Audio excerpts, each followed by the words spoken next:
पंचायत चुनाव की तैयारी जोरों पर है। क्षेत्र में स्वघोषित उम्मीदवारों का तांता लगा हुआ है।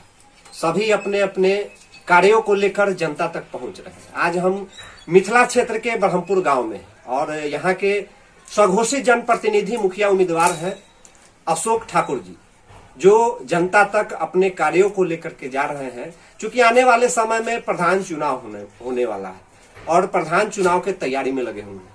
और आज जानेंगे कि आने वाले चुनाव में जो ये जनप्रतिनिधि बनना चाहते हैं, इस गांव के मुखिया बनना चाहते हैं, इसके लिए इनका मोटिव क्या है, किस उद्देश्य के साथ ये जनता के पास जा रहे हैं और कार्यों को करने का, विकास कार्यों को करने का, ब्रह्मपुर को फिर से खुशहाल करने का इनका क्या क्या एजेंडा है। तो सब आपने मुखिया चुनाव के लिए अपनी दावेदारी पूरे समाज के सामने कर दी है। सर्वप्रथम जानना चाहेंगे कि ऐसा क्या लगा जो आप ब्रह्मपुर पंचायत के मुखिया दावेदार के लिए अपने आप को आगे कर रहे हैं। जी, जो भरा नहीं है भावों से, बहती जिसमें रसधार नहीं, वह हृदय नहीं है पत्थर है जिसको स्वदेश से प्यार नहीं।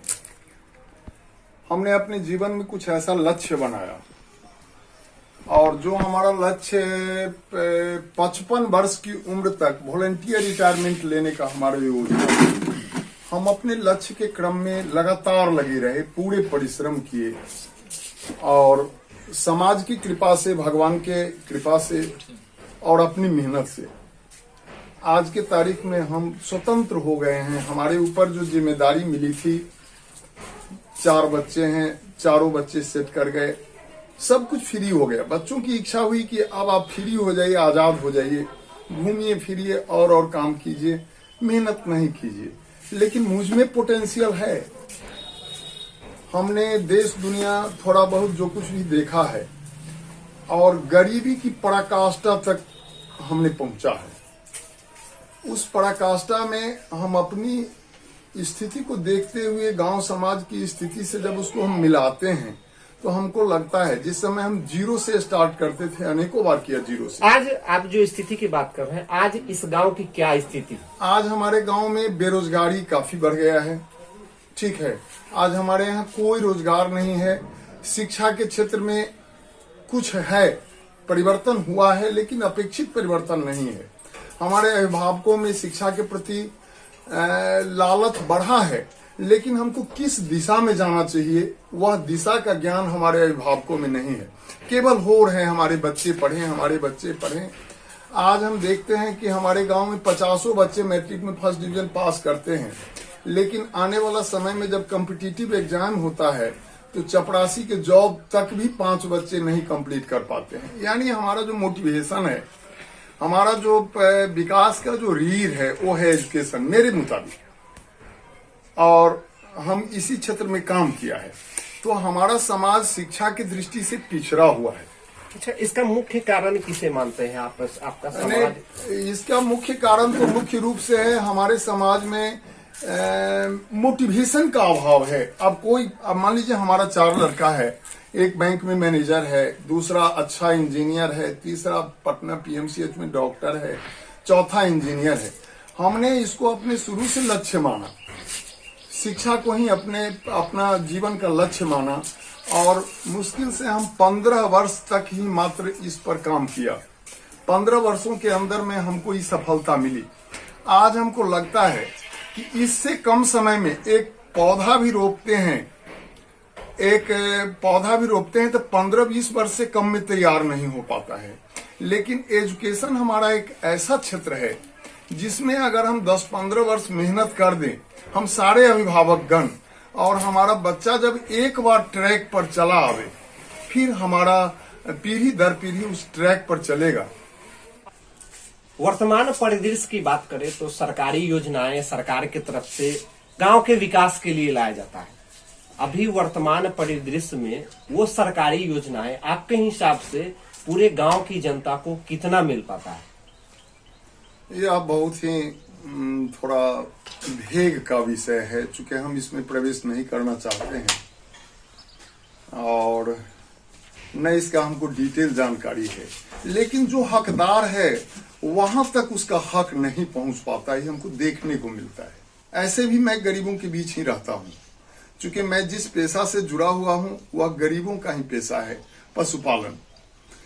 तो जब हम गरीबों के बीच जब प्रवेश किए तो ऐसा परिस्थिति देखने को मिला। न खाने के लिए सरकार कुछ व्यवस्था की है, लेकिन वस्त्र नहीं है, छप्पर पर खर नहीं है, विकलांग है, मेहनत करने लायक नहीं है, लेकिन फिर भी उसके पास अनुकूल सुविधा जो ग्राम पंचायत के द्वारा मिलना चाहिए वो नहीं मिल पा रहा है। इसका मुख्य कारण किसे मानते हैं आप? अब देखिए, यह तो बड़ा मुश्किल विषय है, क्योंकि मुख्य कारण हमारा मैनेजमेंट है।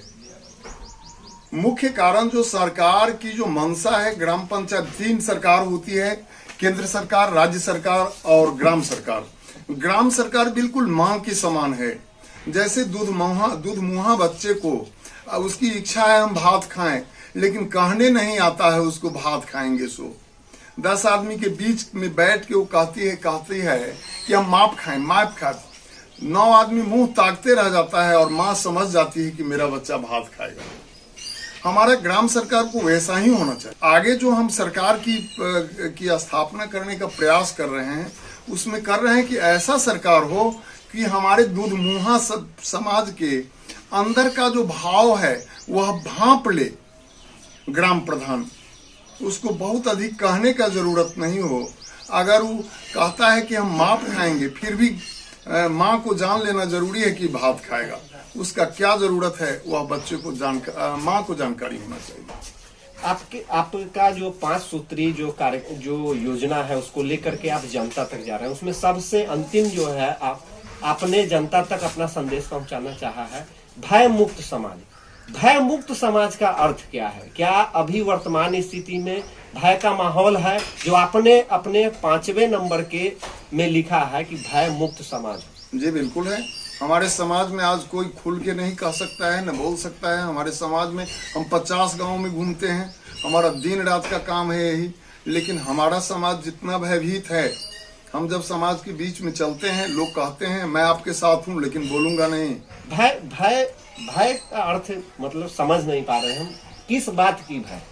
अलग अलग तरह का भय है, अलग अलग तरह का भय है। इसमें अब हम बहुत ज्यादा लंबा नहीं करना चाहेंगे, ठीक है, चूंकि समाज भयभीत तो है ही, इसमें कहीं नो डाउट।